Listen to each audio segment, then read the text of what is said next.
So Redpointe Maple, first tree on the list. Redpointe's an Acer rubrum. This is a Schmidt introduction, introduced just a couple of years ago. This tree is a new tree, just planted. It's an Acer rubrum. Acer rubrum and Freemani form a, Acer rubrum, Freemani, and Saccharinum silver maple form kind of a complex. And you have everything from a pure red maple to a pure silver maple. This one is listed as a red maple. There's probably a little bit of Freeman tendency in it. It gets a little bit of faster growth from that Freeman side, but it looks and behaves like a red maple. Strong central leader, early fall color, and dark green leaf that shows less chlorosis in alkaline soils than most red maple.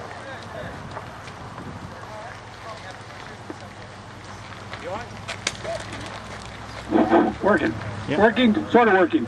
What Keith said, I'll sort of ditto on based on East Coast, Midwest, and Southeast observations.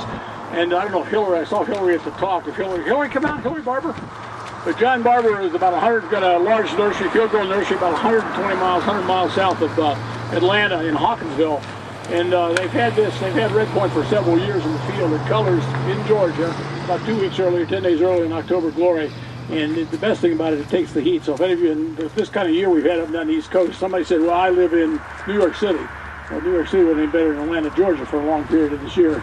It doesn't take too long to cook them. So the kind of observations that Keith and I hope to sort of put together in tandem today, hope you give you an idea for West Coast kind of performance, the mountain states, Midwest, and obviously East and Southeast.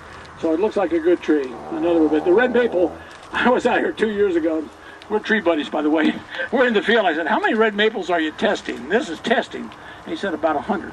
And you know how many are already introduced? About 100. And it's we're almost overkill on red maples. And if I look at you as tree growers, I'd say, how many grow October Glory? How many grow red Sunset? And the majority of you probably say you grow those too. So I think Keith might want to talk a little bit about how to wedge a new, whether it's a red maple or a green ash or whatever it is, into the marketplace. It's kind of a tough sell until people start believing, I think, anymore. Right. Yeah. We have an ongoing introduction program, and the whole point of the introduction program is it's got to be better. I've gone through. I've actually have 250 approximately selected, numbered special seedlings of Acer rubrum that I've propagated or planted out for observation, and out of that, this was number 20. So there are future introductions that will come out, but it's really only, it's out of the selected trees, it's only maybe 1 in 100 that will end up being a named cultivar that will get out into the business. And it depends on how crowded the field is. With red maples, there's so many red maples already in the business. There are a whole lot of really good cultivars. So you really got to be good. It's a crowded field. If we were to come up with a new sassafras cultivar, that'd be pretty easy. It'd just have to be it'd be the first one out there. So it's going to be the best. But it's hard to be the best red maple or the best crabapple when they're already, 10, 20, 30, 50, 100 cultivars on the market.